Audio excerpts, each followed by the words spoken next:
Bonjour, bonjour. Hello, hello.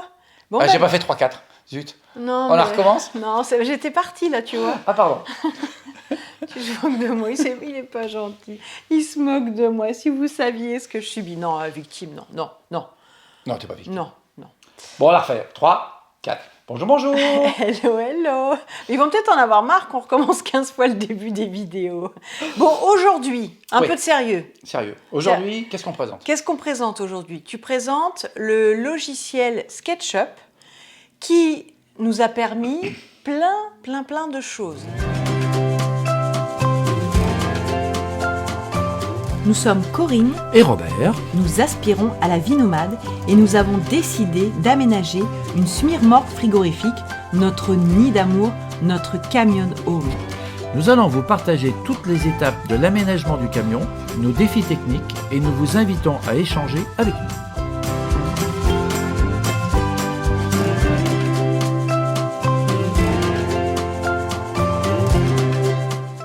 Qu'est-ce qu'on présente aujourd'hui? Tu présentes le logiciel SketchUp, donc qui nous a permis à la fois de avoir 3D sur une vision 3D du plan, de ce qu'on voulait faire, et à la fois, et c'est ce que tu vas présenter aujourd'hui, pouvoir faire passer de l'invention des pièces à leur réalisation par des sous-traitants, en fait, et puis avoir toutes les cotes et vraiment une précision sur les pièces et un plan que tu vas pouvoir donner aux sous-traitants. Donc, on part d'une idée, on modifie, on transforme en 3D, donc c'est facile à voir ce que ça peut donner dans l'assemblage des pièces, dans les volumes, est-ce que c'est assez grand, pas assez grand, tout ça.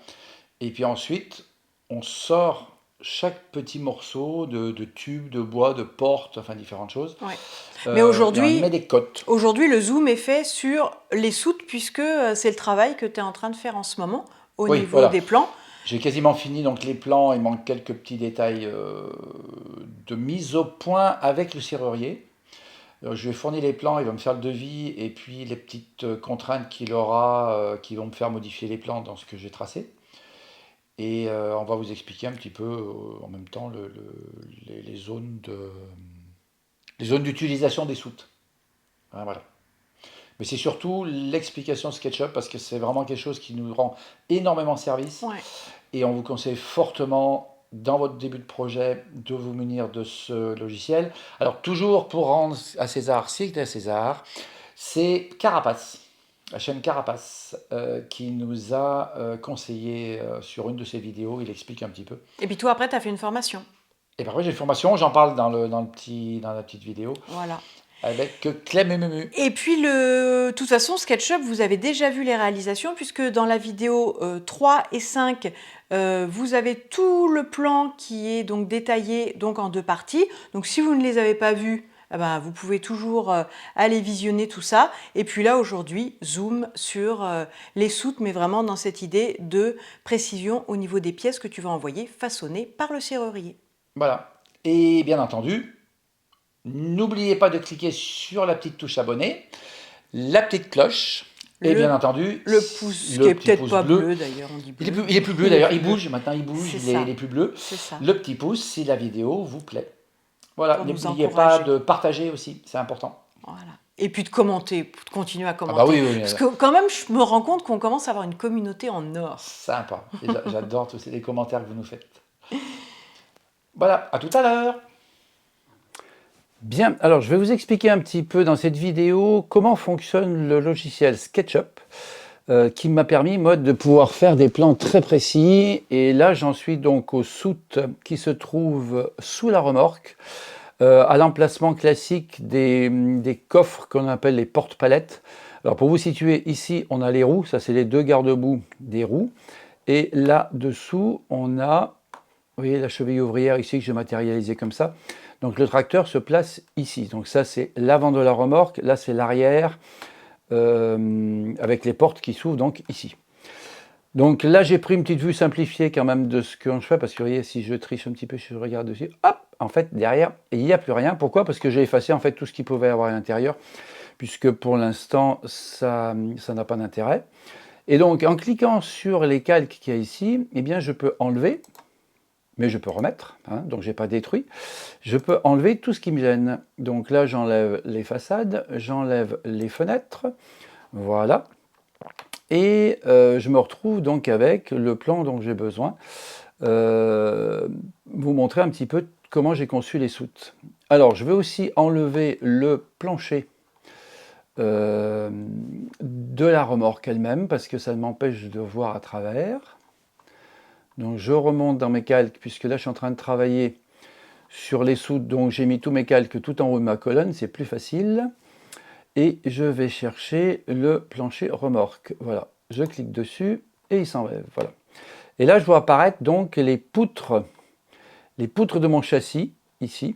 Je ne sais pas si vous les voyez bien. Voilà, on voit bien le châssis de la remorque. Voilà, voilà. Bon, là, c'est un petit défaut, hein. C'est un calque, une pièce que j'ai pas mis sur un calque, donc ben, elle s'en va pas, c'est normal. Voilà, voilà. Donc les soutes, elles sont là. Et pour travailler dessus, eh bien, je vais encore enlever les poutres. Alors, où sont mes poutres? Mes poutres, elles sont par là. Ou si je les laissais plus basses, poutre gauche, on l'enlève. Poutre droite, on l'enlève. Voilà. Et là, je vois apparaître donc mes soutes. Donc là, j'ai mis toute une structure. Voilà. Ici, ça, c'est des plaques que je matérialise donc pour fermer, qui créeront l'étanchéité de la soute.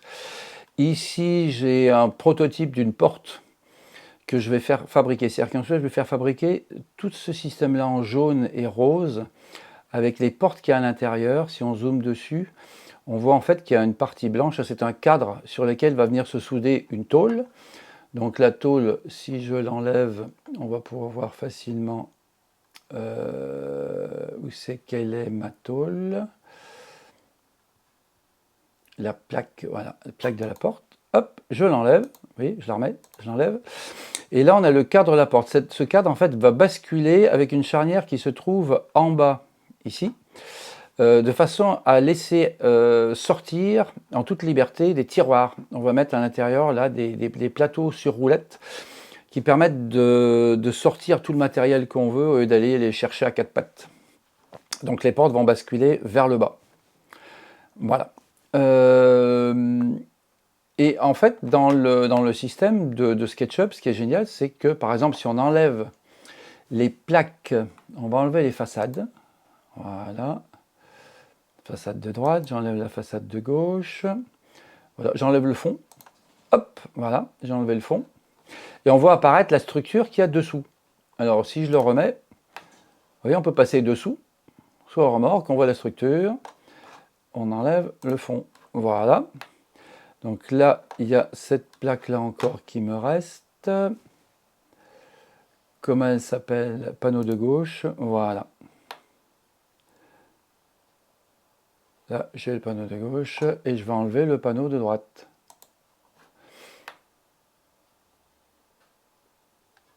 Voilà. Ça permet de voir un petit peu tout ce qu'on peut faire avec. J'ai enlevé en même temps, là j'ai enlevé aussi, vous voyez, on voit bien mes portes. J'ai enlevé mes façades. Vous voyez la partie jaune? Les façades elles-mêmes, donc je vais remettre les façades. Hop, voilà.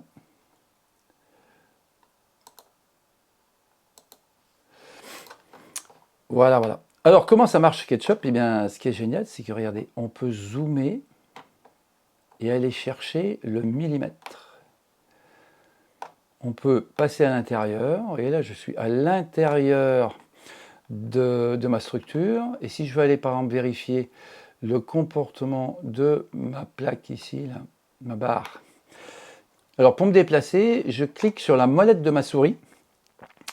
Alors, si là, je zoome sur la molette de la souris. Si je clique dessus, je bascule.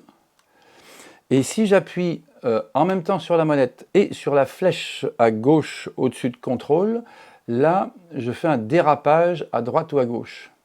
Ce qui me permet de voir exactement, de placer exactement tout ce que je veux comme je veux. Là, on peut aller voir par exemple les petites équerres que j'ai faites pour fixer sur les poutres. Voilà, perçage des trous. Donc ça, c'est assez rigolo. On fait un cercle et puis on pousse dessus. Et ça fait un trou. Voilà. Et on peut mettre les codes qu'on veut. Là, j'ai mis, alors voilà, hop, je viens chercher avec mon instrument mètre. Voilà, ça me donne une épaisseur de 5 mm. Après, quand on veut, si on veut déplacer un objet, ben voilà, je l'ai sélectionné. Et si je prends ça ici et que je viens chercher par exemple un angle, je le déplace. Voilà, il va se déplacer comme on veut. Bon, là, il est déplacé, donc je vais l'annuler. Voilà, il se remet en place. À savoir aussi que c'est assez c'est aimanté un petit peu, on va dire. Si je me déplace sur le côté et que j'attrape ça, je peux, vous voyez, l'écarter. Hein, voilà, je le déplace comme je veux. Et quand j'arrive sur la pièce, voilà, il se colle. Vous voyez? Voilà. Donc là, je vais vérifier. Je détruis en fait ce que je fais. Voilà, hop. Voilà, voilà. Alors, je vais vous montrer aussi donc la structure. Bon, je vous ai montré un peu ce qu'il en était. Alors, l'idée, c'est quoi? C'est qu'en fait, toutes ces barres noires, là, ce sont des barres qui sont ce sont des C, enfin, des barres en forme de C qui font 3 mm d'épaisseur. Donc, ça va être extrêmement solide, rigide, pour pas que ça fléchisse et que ça puisse aussi encaisser des chocs qu'il pourrait y avoir, des chocs latéraux, puisque ça aussi, ça sert de barre d'encastrement anti-vélo, les barres d'encastrement latérales. Alors, je vais vous montrer un petit peu comment ça fonctionne SketchUp. On va prendre un petit exemple. Hein. On va prendre le crayon et on va dessiner. Voilà, je clique dessus.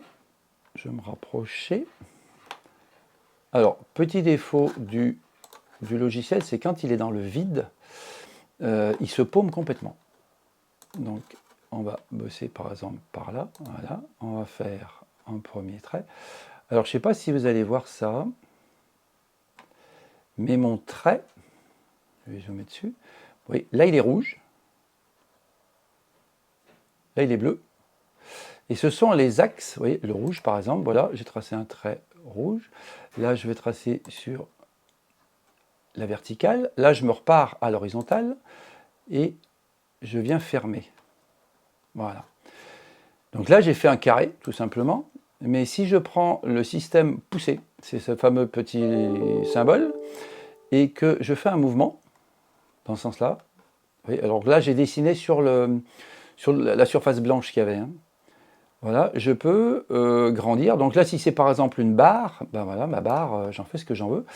Ben, elle était trop grande, elle était trop petite. Hop, voilà, elle était beaucoup trop large. Je peux la réduire. Si je prends celle-là, je peux la baisser. Voilà. J'en fais ce que j'en veux. Je peux aussi, si ça m'intéresse, en faire une découpe. C'est-à-dire que je prends ça par exemple ici. Hop, voilà. Je trace comme ça. Et là, si je prends le pousser, eh bien, je peux en faire une sorte d'encoche. Vraiment faire ce que je veux. Si je veux faire un trou, bah, rien de plus simple. Mon trou, on va le faire par exemple ici. Hop. Du diamètre que je veux. Voilà. Et si je prends le pousser, eh bien, je peux le faire sortir évidemment, mais aussi je peux le mettre au fond. Et si je viens, vous voyez, là, regardez, là, vous voyez, je pousse. Hein. On ne le voit pas, au bout d'un moment, ça disparaît, mais en fait, je continue à pousser. Et si je viens mettre mon curseur pour faire apparaître, vous voyez, ce petit carré sur la ligne, ça veut dire que je veux que la surface que j'ai poussée arrive ici. Si elle arrive ici, ça veut dire que je l'ai mise, en fait, je l'ai faite arriver au ras de l'autre surface, donc en fait, il y a un trou. Voilà. Vous voyez, on voit à travers.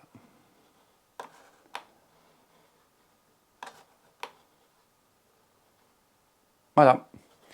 Ça, c'était le système SketchUp. Après, on peut, bien entendu, colorier les choses, on peut y mettre des matières, on peut aller chercher ici, vous voyez, la 3D Warehouse, on a toute une bibliothèque d'objets que l'on peut fouiller, qu'on peut ramener. Bon, il faut fouiller, il faut chercher, hein, bien entendu. Voilà. Voilà comment marche SketchUp. Savoir aussi, ce qui est très intéressant, c'est que de partout, on peut, avec ce petit mètre, aller chercher une cote en se disant, bon, on a combien? Ben là, voilà, j'ai 37 cm de large. Mon garde-boue, là, quelle dimension il fait? Voilà, il fait 44 cm. On peut vraiment aller chercher vraiment tout ce qu'on veut et fabriquer vraiment tout ce qu'on veut. Voilà. Après, une chose aussi, donc là, je suis à ce niveau-là, c'est, alors je vais le chercher, je vais dézoomer pour aller retrouver. Il se trouve, voilà, il se trouve par ici. J'ai fait un copier-coller de ce que j'ai fabriqué comme structure. Là, par exemple, on a la façade. Une des façades, j'ai fait donc un regroupement complet de ce que je voulais. Et je suis venu le copier ici. Et là, je peux mettre toutes les cotes que je veux. Voilà. Ce qui me permet de sortir ce papier-là, enfin de le mettre en imprimé et de pouvoir le fournir à quelqu'un qui va me fabriquer les pièces. Alors on peut décaler, vous voyez, si on ne voit pas bien les cotes, eh bien on peut les décaler pour que ça soit plus sympa. Là c'est pareil, c'est un petit peu mélangé. Hop. Je les décale un petit peu.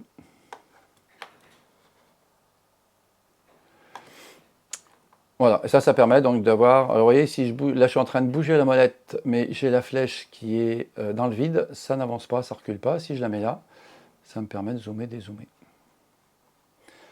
Donc là, je vais aller rechercher. Alors on peut faire des choses gigantesques. Vous voyez, ça c'est la remorque, là, tout petit. Donc je vais redescendre dessus. Alors, c'est ce qu'il en reste de la remorque, hein, évidemment, puisqu'on j'ai enlevé pas mal de choses. Donc il reste vraiment pas grand-chose. Voilà. Alors, pour ceux qui se poseraient la question, qu'est-ce que c'est ça?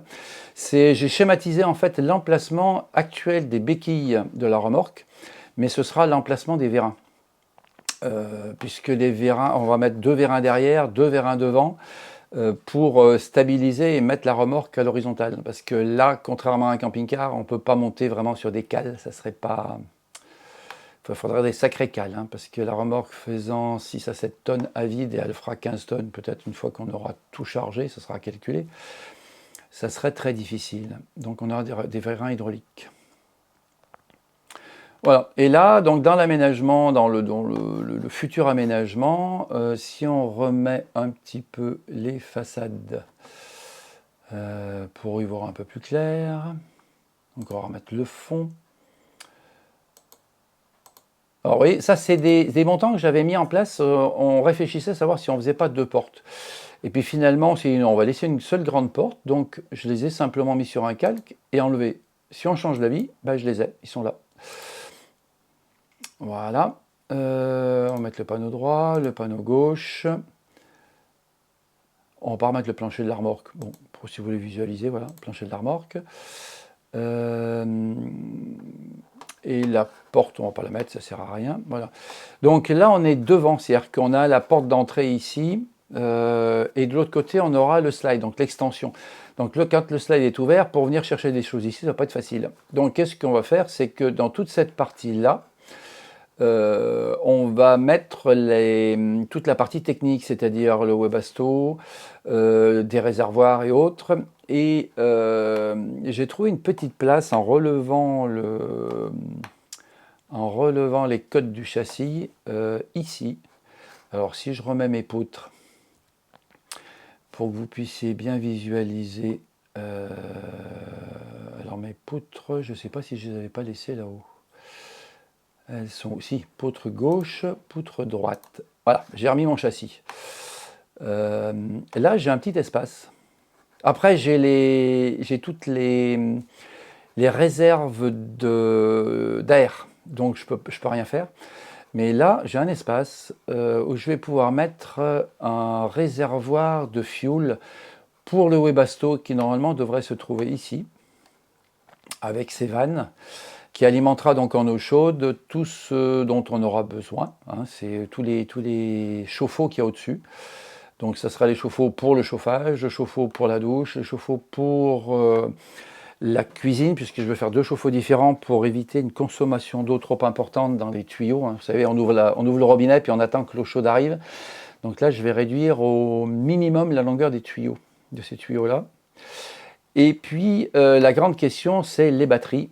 Donc les batteries, je pense pouvoir les mettre ici, parce que là, j'ai 21 cm. Et je crois savoir que les batteries sont à peu près de cette cote-là. Donc s'il faut, on fera une petite descente supplémentaire. Mettre les batteries au plafond pour éviter d'encombrer, voilà, j'aligne mes poutres, pour éviter d'encombrer ce volume. Parce que c'est un volume qui est assez long, pas très haut, hein, il doit y avoir 50 ou 60 cm, on peut le savoir, hein, voilà. Hop, si on arrive à prendre la cote, s'il veut bien me donner une cote. Non, il ne va pas me la donner comme ça, on peut la voir en zoomant un peu plus. Et on va pouvoir faire comme ça. Toc. Hop, voilà. Vous voyez, j'ai 48 cm, 50 cm. Ça permet de mettre différentes choses, les tables, les chaises extérieures. Là, on aura la cuisine extérieure. Ce sera un cube, hein, une barre, un gros cube sur toute la largeur de la remorque, monté sur roulette, que l'on sortira et qu'on posera à côté sur des pieds ou qu'on accrochera sur la remorque au niveau des roues pour avoir une cuisine extérieure totalement indépendante. Voilà, donc là, les batteries seraient là-dessous, sous le plancher, à voir si elles rentrent bien. Et puis aussi, il y aura les eaux usées. Alors là, les eaux usées, j'en suis sûr, on peut avoir des cuves qui font 18 cm de hauteur. Donc on va essayer de mettre les 800 litres ou 600 litres d'eau usée, on va les mettre ici. Mais dans la partie voilà. Et puis on avait parlé aussi dans une des vidéos du groupe électrogène. Alors là par contre le groupe électrogène, vu que la chambre est en fait ici, le groupe électrogène, on va le mettre derrière les roues, parce que ici, là c'est les portes de la remorque, hein, avec les feux stop et tout ça à ce niveau-là. Ça c'est les roues, ça c'est les garde-boue. Ici on a actuellement un haillon qui est replié. Là-dessous, on est en train de le vendre. Si vous avez c'est quelqu'un qui est intéressé, c'est un haillon. Alors, j'ai plus la référence exacte, mais c'est soi-disant, d'après la pub, le top du top des haillons pliants. Hyper fiable, avec 1,5 tonne de charge possible, jusqu'à 2 tonnes maxi. Et on va mettre un haillon qui se plaque au-dessus, donc qui arrivera en gros jusque là. Donc là, j'ai encore un coffre que je vais faire ici. Et là, on mettra le groupe électrogène parce qu'en fait, il sera sous le salon. Bon, on n'a pas l'intention de faire tourner le groupe électrogène la nuit, mais il vaut mieux quand même que ça soit un peu moins près de la chambre. Ça sera peut-être plus sympa. Voilà ce qu'il en est avec SketchUp, ce qu'on peut faire. C'est super sympa. Si vous vous lancez dans votre projet, je vous conseille de le télécharger. Alors, je crois qu'il y a une petite version gratuite, mais qui ne dure pas longtemps. Après, bon, s'il y a un petit coup d'achat, mais ça vaut vraiment, vraiment la peine de le faire. Autre conseil, vous avez une petite formation qui est achetable aussi sur la chaîne Clem et Mumu. Ce sont 2 Canadiennes qui ont fait un petit truc super sympa. C'est vraiment très bien fait. Il y a les petits conseils qui vont bien. C'est vraiment tip top pour démarrer. Après, si vous avez des soucis et autres, parce que j'ai quand même pas mal bataillé sur ce logiciel, si vous avez des petits soucis ou autres, du style « mais j'arrive pas à faire mon volume », ben oui, mais si vous zoomez, vous vous rendez compte qu'à un endroit, il y a un petit décalage d'1 millimètre qui fait que ça vous empêche de faire votre volume. Ça, il y a des petites astuces pour se rendre compte de tout ça. À ce moment-là, vous n'hésitez pas à me contacter en commentaire. Et si je peux vous donner quelques conseils, ce serait avec grand plaisir. Voilà, c'est la petite vidéo de cette semaine, en sachant que là, on est un petit peu dans l'attente de la remorque qui va normalement partir le 15 mai pour subir sa première transformation, donc l'extension, donc le slide, qui nous sera rendu aux alentours du 15 juin. Je ferai un petit reportage, hein, même 2-3 vidéos dessus pour voir l'évolution un petit peu des travaux, pour bien vous montrer comment ça se passe, ce qu'il en est, parce que je pense que ça sera assez spectaculaire. Bon, j'espère que cette vidéo vous a plu et puis voilà, que vous avez adhéré comme mon chéri au logiciel SketchUp, il en est tombé amoureux et je suis pas jalouse du tout parce que ça nous permet, comme vous l'avez vu, vraiment de pouvoir être à fond dans le projet et bien se rendre compte en fait de ce que ça va rendre en réel. Exactement. Donc super important. Pour la suite des événements. Alors, la suite des événements, là, je vais m'absenter une bonne dizaine de jours.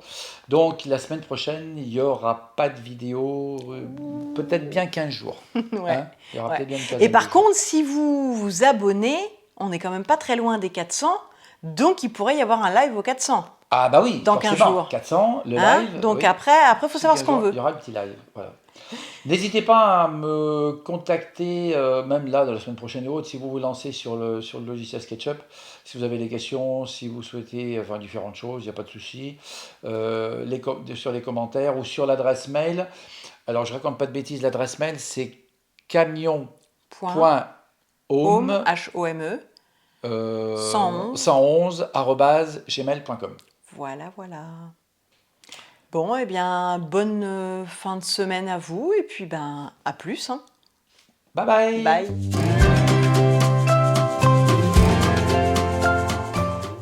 J'espère que vous avez bien apprécié cette vidéo. N'oubliez pas de vous abonner si la vidéo vous a plu, d'actionner la petite cloche si vous voulez être prévenu chaque fois qu'on sort une vidéo. En principe, on en sort une par semaine. Et n'hésitez pas aussi à mettre des commentaires puisque c'est le but de la chaîne.